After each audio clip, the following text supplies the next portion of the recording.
Oke, selamat pagi. Assalamualaikum warahmatullahi wabarakatuh.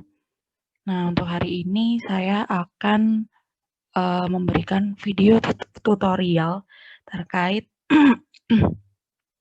pembuatan Microsoft Project terkait dengan proyek konstruksi tugas kita di manajemen proyek seperti itu ya. Nah, di sini kita mulai dengan membuka Microsoft Project. Jadi di sini saya yang versi 2013 ya, tapi kurang lebih fitur-fiturnya hampir sama. Jadi 2016, 2017 mungkin ada perbedaan pada tata letaknya aja seperti itu. Nah, ketika sudah membuka nanti pilih yang blank dokumen ya. Terus habis itu nanti sudah terbuka seperti ini. Nah, ini ada beberapa kolom seperti kayak task mode, terus habis itu ada task name. Nah, ini nanti task name itu adalah untuk menambahkan tahapan pekerjaan yang kalian bisa kopikan dari Excel RAB kalian. Jadi tetap disiapkan.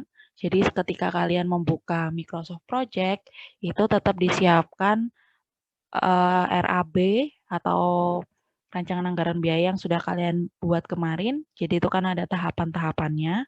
Nah, di situ tetap dibuka. Terus habis itu juga kalian sambil buka terkait kurva S. Jadi kurva S, pegangannya itu kurva S sama RAB. RAB yang kalian buat kemarin, seperti itu.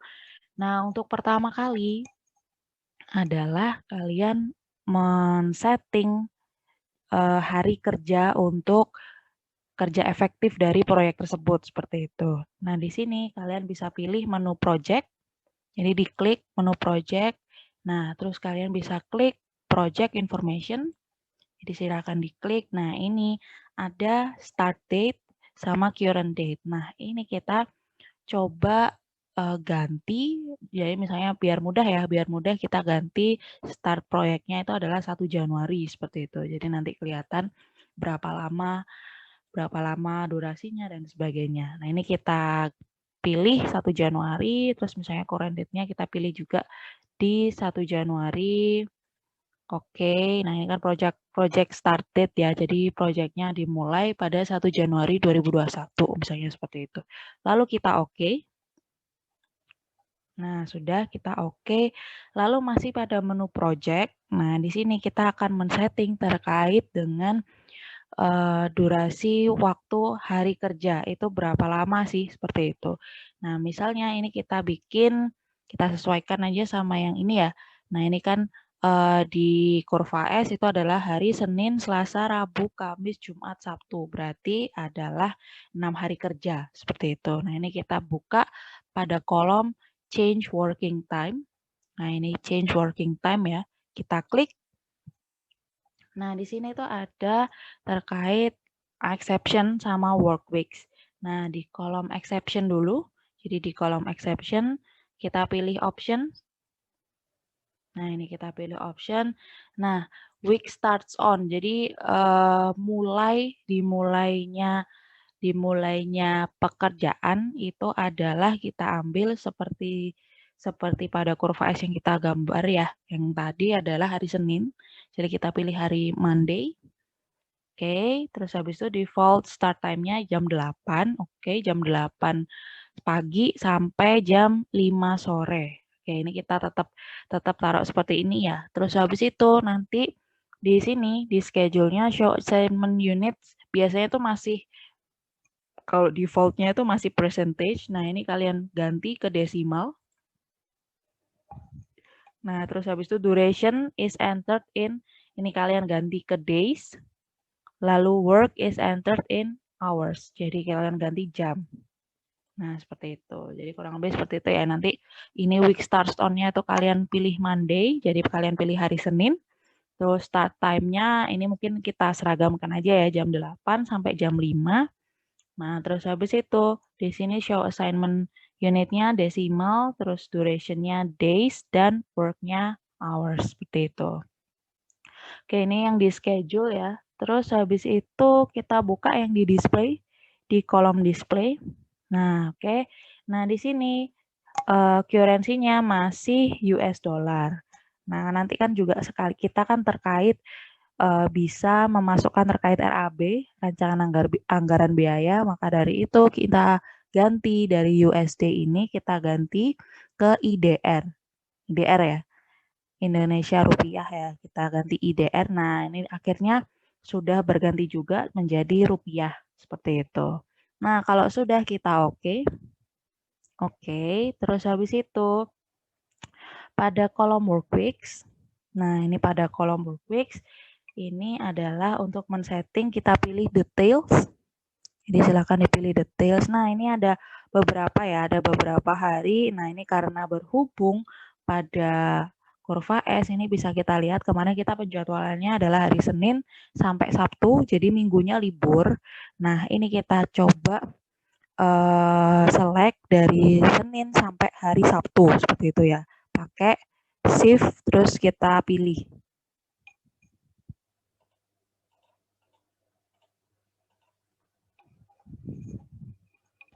Oke, ini sudah kita pilih sampai Saturday atau Senin sampai Sabtu. Nah, di sini pilihannya adalah kita pilih yang paling bawah, set days to this specific working time. Jadi yang tadi kita setting itu biar keluar. Jadi dari jam 8 sampai jam 12 jam kerjanya. Terus habis itu ada istirahat.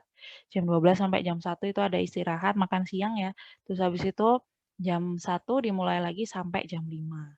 Nah, hari kerjanya itu ada 6 hari kerja dari Monday, Tuesday, Wednesday, Thursday, Friday, sampai Saturday. Seperti itu. Nah, kalau sudah kita oke. Nah, oke, kita oke.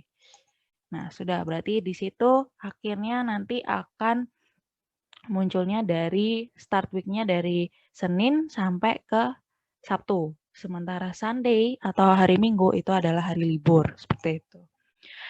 Oke, nah selanjutnya ini kita akan mengisi pada task name. Jadi task name itu adalah untuk tahapan pekerjaan seperti itu ya. Nah, ini silahkan kalian buka di RAB. Nah, di sini kalian tinggal copy aja boleh atau input manual juga boleh. Nah, ini misalnya saya copy ya. Saya copy biar mudah pertahapan pekerjaan. Nah, ini tuh saya paste. Nah, di sini. Jadi sudah masuk, ada tahap pekerjaan persiapan, itu ada pekerjaan persiapan, terus pembuatan boplank sama penggalian tanah untuk konstruksi, seperti itu. Nah, di sini karena kan kita tahu ya, pekerjaan persiapan, terus ini kan sub pekerjaan, jadi pekerjaan persiapan, boplank, penggalian tanah itu adalah sub pekerjaan dari pekerjaan persiapan. Maka dari itu kita masukkan, jadi kayak ada ini level satunya, terus ini level 2. Nah, di sini di kolom task. Nah, di sini ada ini. Ada kolom ini. Namanya indent task. Jadi dia membuat task ini menjadi sub dari pekerjaan sebelumnya. Jadi karena pekerjaan persiapan itu item-itemnya ada 3, ada pekerjaan persiapan, boplank sama penggalian tanah, makanya kita indent task seperti itu. Nah, ini kita langsung klik aja. Oke, ini kita sudah mengklik terkait pekerjaan dari pekerjaan persiapan seperti itu. Lalu kita masukkan lagi yang lain. Jadi satu-satu kita masukkan terkait pekerjaan konstruksi juga. Nah, ini kita copy, lalu kita paste pada Microsoft Project-nya. Nah, terus habis itu jangan lupa ini juga diindentas lagi. Karena ini sub pekerjaan dari pekerjaan konstruksi air mancur. Nah, seperti itu ya. Jadi seperti ini, terus habis itu selanjutnya adalah pekerjaan pompa. Ini pekerjaan pompa, kita copy.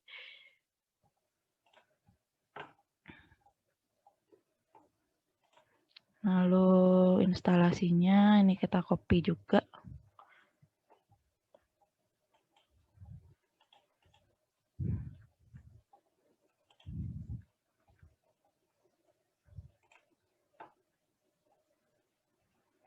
Pekerjaan elektrikal juga kita copy.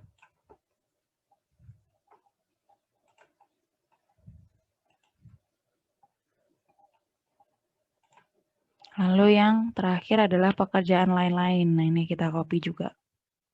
Kita copy, terus kita paste pada Microsoft Project-nya. Oke. Nah, di sini sudah, terus kita jangan lupa diindentas ya. Jadi masing-masing sub pekerjaan itu kita indent task.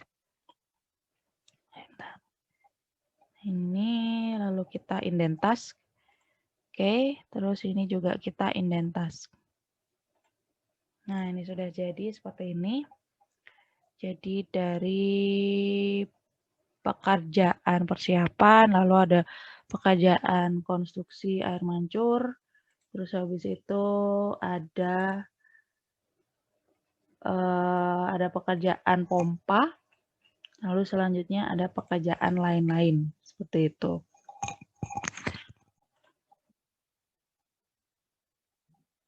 Oke, setelah kita masukkan di kolom task name terkait tahapan pekerjaannya, lalu kita masukkan durasinya. Jadi di kolom duration itu kita masukkan durasinya berapa hari, terus habis itu di sampingnya ada kolom start.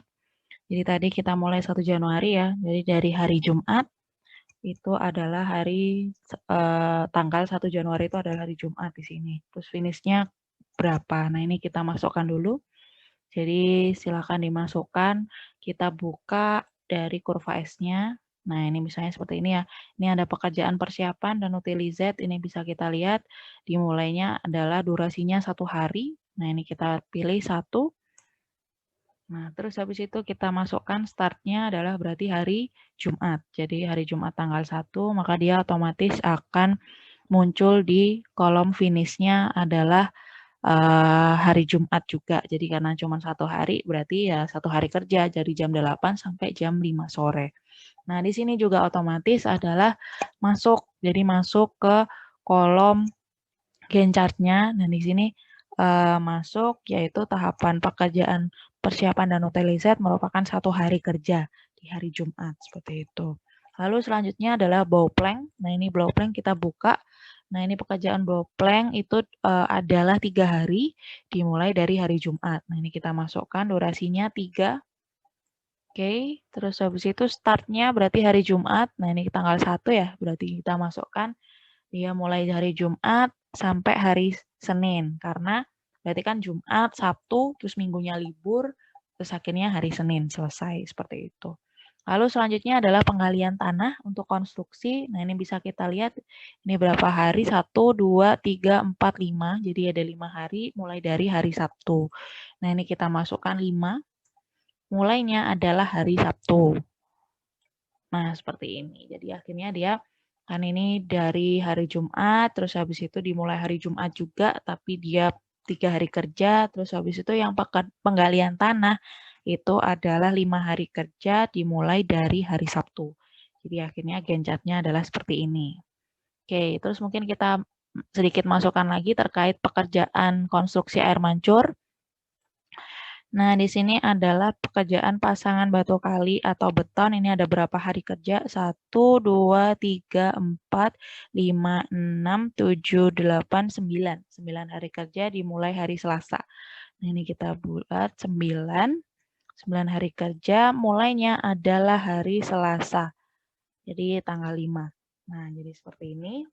Terus lantai kerja, kita lihat lantai kerja cut 100 itu adalah 3 hari kerja dimulai pada hari Jumat. Ini 3 hari kerja dimulai pada hari Jumat. Kita masukkan Jumat minggu depannya ya. Nah, ini jadinya seperti ini. Terus selanjutnya ada urukan pasir, itu ada 3 hari kerja dimulai juga pada hari Jumat. 3 hari kerja dimulai juga pada hari Jumat. Oke, jadi akhirnya seperti ini anunya Gantt chart-nya. Mungkin kita Oke, selanjutnya adalah kita masukkan pada tahap predecessor. Jadi setelah memasukkan durasi sama start sama finish, kita masuk ke predecessor. Nah, predecessor ini itu nanti fungsinya adalah dia menunjukkan sequence atau urut-urutan tahapan pekerjaan, apakah dia itu ada yang overlapping ataukah dia itu pekerjaannya selesai dulu baru tahapan pekerjaan selanjutnya itu mengikuti setelah pekerjaan sebelumnya selesai dan sebagainya, itu biar kelihatan seperti itu. Jadi nanti ditunjukkan dengan tanda panah. Nah, ini kita coba langsung aja, nanti bisa langsung tergenerate pada kolom Gantt chart-nya ya. Nah, di sini nomor 2, jadi nomor 2 itu kan berhubung dia pekerjaan pertama, jadi dia mulai pertama kali, maka predesesornya nggak ada. Karena predesesor itu kan adalah dia itu menunjukkan dia itu setelah tahapan pekerjaan yang keberapa, intinya seperti itu. Nah, terus habis itu yang nomor 3, nah nomor 3 ini adalah pembuatan boplang atau titik. Nah, di sini kan kita bisa lihat ya, jadi dari pekerjaan persiapan itu dimulai pada hari Jumat, terus pekerjaan boplengnya juga dimulai pada hari yang sama, yaitu hari Jumat. Nah, di sini kita pakai rumus FS. Jadi FS itu adalah finish to start. Nah, finish to start itu berarti lama durasi pekerjaan sebelumnya. Jadi kalau misalnya pekerjaan persiapan dan utilize, finish to start-nya itu berarti 1 hari aja. Jadi karena durasi dia 1 hari, berarti FS-nya itu 1 hari, seperti itu. Lalu kalau pembuatan bowplank-nya, itu kan selama 3 hari ya, berarti finish to start pembuatan bowplank itu adalah 3 hari kerja. Jadi seperti itu. Nah, contohnya ketika dia pembuatan bowplank-nya itu dimulai bersamaan dengan persiapan dan utilize, berarti predesesornya itu adalah tahapan 2 atau pekerjaan persiapan dan utilize finish to start minus 1 hari, karena dia durasinya kan 1 hari. Jadi kita ambil di sini ya, di nomornya ini itu adalah 2 FS, jadi 2 pekerjaan pada sheet nomor 2 ini selesai 1 hari dikurangi 1. Nah, ini bisa kita lihat. Nah, ini kan bisa langsung kelihatan. Jadi, karena durasinya 1, berarti kan dia finish to start-nya cuma 1. Nah, karena berhubung yang pekerjaan 3 ini tuh barengan dimulainya, berarti dia pekerjaan 2 finish to start dikurangin 1. Nah, seperti itu. Nah, ini kalau misalnya lagi ya, kita coba rubah ya, kita coba rubah. Jadi ketika kalian merubah predesesor atau kalian salah input predesesor, otomatis durasi start sama finish-nya itu akan berubah, seperti itu. Jadi kalian harus hati-hati ketika mengisi predesesornya, seperti itu ya. Nah, ini misalnya kita rubah. Misalnya pekerjaan bowplank-nya itu adalah setelah pekerjaan persiapan dan utilize. Berarti dimulainya pada hari Sabtu misalnya seperti itu. Itu berarti kalian tinggal isi pekerjaan 2 finish to start. Pekerjaan 2 FS. Jadi pekerjaan 2 selesai baru nomor 3 itu dimulai. Nah, itu seperti itu misalnya kita infonya kayak gitu jadinya seperti ini. Nah, itu otomatis kan dari Gantt chart-nya itu berubah ya. Jadi dari hari Sabtu, nah kalau kita cuman isi 2 FS, jadi setelah pekerjaan 2 selesai itu otomatis predesesornya akan mengarahkan pada hari setelahnya, seperti itu. Karena jadwal kita itu tadi pembuatan bowplank itu barengan sama pekerjaan persiapan dan utilize, bukan dimulai hari Sabtu seperti yang kayak di Gantt chart ini, tapi dimulainya hari Jumat. Maka dari itu kita isinya 2 FS dikurangi 1 hari, seperti itu. Jadi kayak gitu. Mungkin bisa dipahami ya dari teman-teman ya. Ini kita pelan-pelan aja untuk mencernanya. Nah, mungkin ini kita kasih contoh lagi ya, contoh lagi. Nah, ini yang nomor 4 itu adalah penggalian tanah untuk konstruksi. Nah, penggalian tanah untuk konstruksi ini durasinya 5 hari, seperti itu ya. Nah, terus kita bisa lihat dia tuh mulainya kapan. Nah, ini kita bisa lihat mulainya itu hari Sabtu. Hari Sabtu setelah pembuatan bowplank itu dimulai.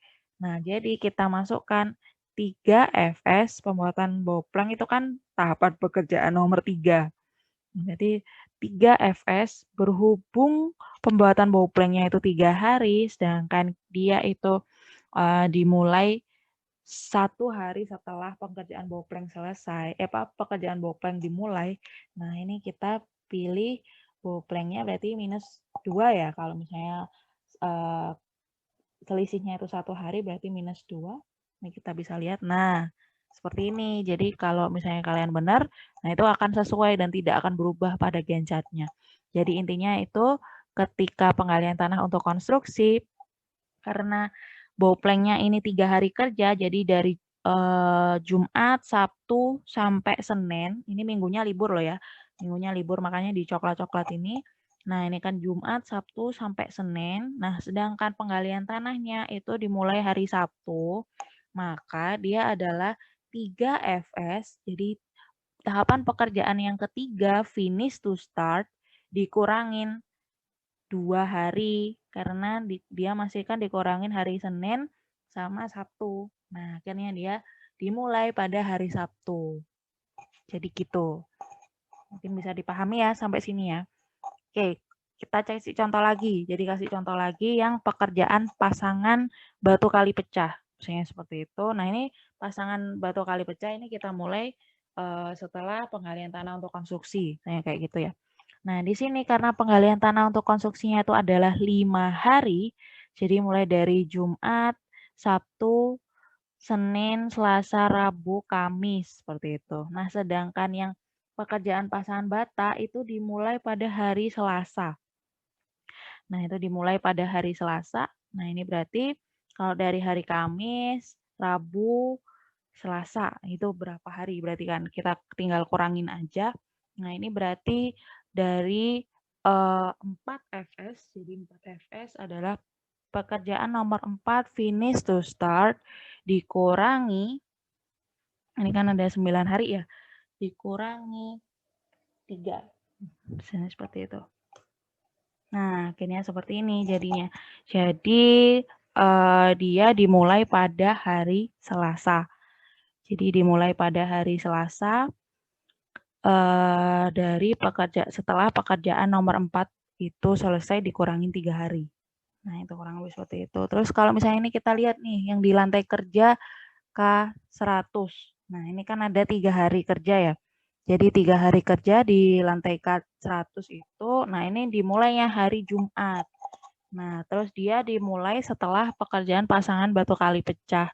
Itu ada sudah berprogres, terus dia overlapping ke ke lantai kerjanya, seperti itu. Nah, ini kita tulis berarti 6, jadi 6 FS. Nah, 6 FS dikurangin berapa?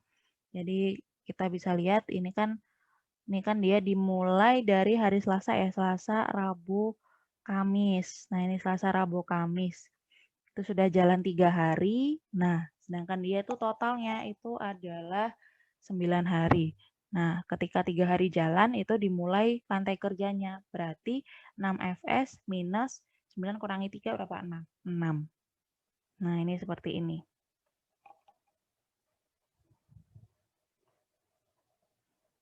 Ya, 6 FS dikurangi 6. Nah, seperti itu. Nah, untuk yang ini itu karena dia barengan sama urukan pasir, seperti itu ya. Karena dia barengan sama kayak urutan pasir, akhirnya kita bisa pilih 7 FS minus 3. Nah, seperti ini. Jadi, nah kalau misalnya dia tuh dimulainya itu bersamaan sama kayak lantai kerja. Nah, dia dimulainya adalah setelah pekerjaan pasangan batu kali pecah misalnya. Nah, ini bisa kalian masukkan 6 FS, misalnya hubungan di sininya, hubungan panahnya itu langsung dari pekerjaan pasangan batu kali pecah itu juga bisa kalian pakai. Jadi ini sama misalnya 6 FS min 6 juga. Nah, akhirnya jadinya seperti ini panahnya. Nah, di sini tuh menunjukkan keterkaitan antara satu pekerjaan sama pekerjaan lainnya. Nah, di situ tuh bisa kelihatan pekerjaan ini tuh dimulai setelah pekerjaan ini selesai. Terus pekerjaan ini tuh dimulai ketika overlap sama pekerjaan ini selesai, misalnya seperti itu. Nah, itu bisa kalian lihat ya. Terus habis itu di sini ada lagi plat lantai besi single tebal. Nah, ini dimulainya pada hari Selasa. Nah, plat lantai besi itu misalnya kita mulai setelah pekerjaan pasangan batu kali pecah, misalnya seperti itu ya. Berarti kita kasih 6 FS minus 9. Nah, misalnya seperti ini. Terus ini ada plat lantai besi 10 mm double tebal.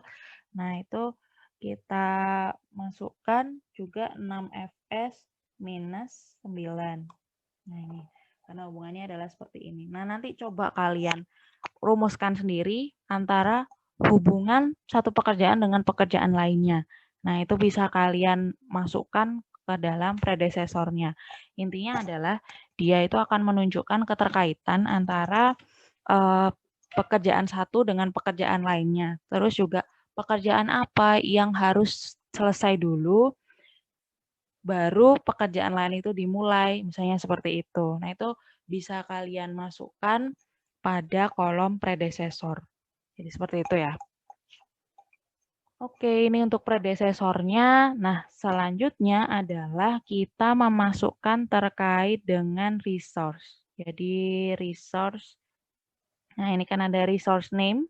Nah, ini kita buka pada kolom ini. Jadi di kolom bawahnya kolom apa? Bawahnya file itu Gantt chart ini sendiri, itu view Gantt chart ini kita klik. Nah, terus kita pilih. Nah, ini karena kita memilih Gantt chart, jadi tampilannya adalah seperti ini ya. Ada task name, terus ada Gantt chart-nya di kanannya. Lalu ini kita pilih resource sheet. Jadi kita pilih resource sheet. Nah, akhirnya dia muncul seperti ini. Ada resource name, ada type, ada material, terus ada harga-harga dan sebagainya. Nah, lalu ini kita buka pada kolom RAB. Oke, nah di sini kita buka juga terkait bahan sama upah dan sewa alat. Nah, ini kita bisa buka. Nah, ini mungkin kita awalnya dari upah ya, upah. Jadi di upah itu kan di sheet-nya upah itu ada mandor, terus habis itu ongkos, biaya, dan sebagainya. Nah, ini kita copy. Kita copy aja. Boleh dimasukkan manual, boleh. Tapi ini lebih mudah kita copy aja ya. Kita copy. Lalu kita masukkan pada area resource name ini, kita paste. Oke, kita paste langsung. Nah, di sini tipenya itu ada 3, jadi kita bisa buka. Ini ada tipe work, itu adalah untuk upah pekerjaan. Jadi upah pekerja. Nomor 2 ada material. Jadi material itu terkait nanti material-materialnya seperti besi, beton, dan sebagainya. Terus ada cost. Nah, ini berhubung ini adalah upah, ini benar tipenya adalah work. Nah, terus habis itu kita masukkan pada kalau work atau tipe upah ini kita masukkannya pada cost. Ini ada 2 ya, rupiahnya itu ada 2, standard rate sama cost. Nah, kalau standard rate ini untuk material, kalau cost ini untuk upah pekerja. Nah, ini berhubung ini upah, ini kita masukkan ke cost. Nah, ini upahnya kita copy juga ya, kita copy juga untuk upahnya. Oke, kita copy, lalu kita masukkan pada cost. Bentar, kita paste. Nah, jadinya seperti ini. Ini kan masuk semua. Mulai dari ongkos menanam, ini ada 13.000 dan sebagainya itu dimasukkan di sini. Nah, lalu kita masukkan lagi juga, ini kan ada 2 ya tadi. Nah, ini ada sewa, ini kita copy juga, lalu kita masukkan ke, kita masukkan ke Microsoft Project.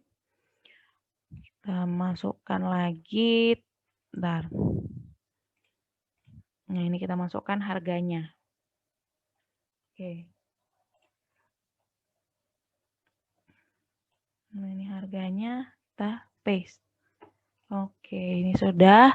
Lalu, jadi ini terkait upah ya. Jadi terkait upah itu tipenya work, terus kita masukkan pada cost atau harganya itu pada cost atau use. Seperti itu. Terus habis itu selanjutnya kita buka pada yang kolom bahan. Jadi kolom yang bahan, jadi material. Nah, ini kita masukkan bahan-bahannya, jadi kayak semen dan sebagainya kita copy. Kita copy, terus kita masukkan pada Microsoft Project-nya. Nah, ini kita copy. Nah, di sini kan masih work untuk bahan. Nah, ini kita ganti ke material. Nah, ini kita ganti ke material. Kita ganti ke material. Ini juga kita ganti ke material. Nah, oke. Nah, setelah itu kita masukkan harganya itu pada kolom standar itu. Nah, ini kita copy dulu harganya. Nah, ini kita masukkan di STD nih ya, di standard rate. Jadi di standard rate kita masukkan untuk harga dari material. Jadi kalau misalnya upah itu masuknya di cost, terus kalau misalnya material itu masukin di standard rate seperti itu. Terus juga ini kita copy selanjutnya, ini kita copy, lalu kita paste juga di sini.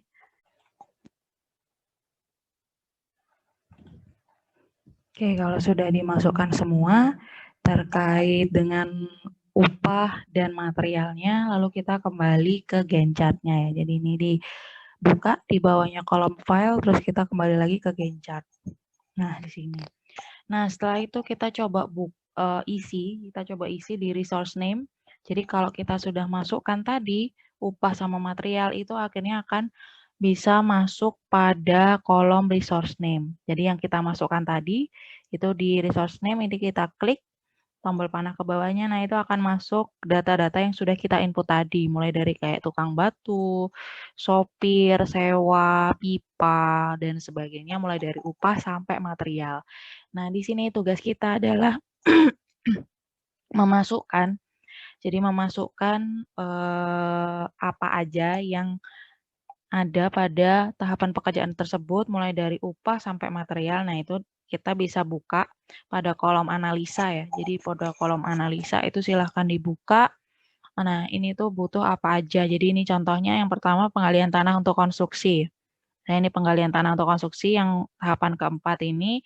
Nah, ini butuh apa aja. Jadi yang butuh pertama adalah mandor, yang kedua tenaga kasar. Nah, ini kita coba cari mandor. Nah, ini mandor sama tenaga kasar. Dia diurutkannya sesuai abjad ya. Jadi gampang nanti kita bukanya. Nah, ini tenaga kasar. Ini kita klik. Oke. Nah, akhirnya dia muncul di sini. Mandor sama tenaga kasar. Jadi seperti itu ya. Terus habis itu bau plank. Nah, ini kita lihat terkait bau plank. Ini ada mandor, kepala tukang kayu, tenaga kasar. Nah, ini kita buka. Jadi tadi ada mandor. Terus habis itu ada tukang kayu, kepala tukang kayu. Oke, terus habis itu tukang kayu, tenaga kasar tadi ada sama tukang kayu. Nah, ini untuk upahnya ya. Terus habis itu ada lagi terkait materialnya. Nah, ini materialnya juga dimasukkan. Ini ada kayu meranti, papan, usuk sama paku. Nah, ini coba kita buka. Nah, ini kayu meranti papan, usuk sama paku. Nah, seperti ini. Nah, ini kurang lebih jadinya nanti di Gantt chart akan muncul jadi dari upah, terus habis itu material apa aja yang bisa kita masukkan. Jadi seperti itu, nanti silahkan dimasukkan semua ke resource name-nya. Nah, untuk selanjutnya nanti kita lanjutkan di minggu depan ya, untuk tutorialnya, seperti itu. Oke, terima kasih. Saya rasa cukup untuk tutorial Microsoft Project hari ini. Untuk tugasnya silahkan dicek di Google Classroom dan WA Group ya. Terima kasih. Wassalamualaikum warahmatullahi wabarakatuh.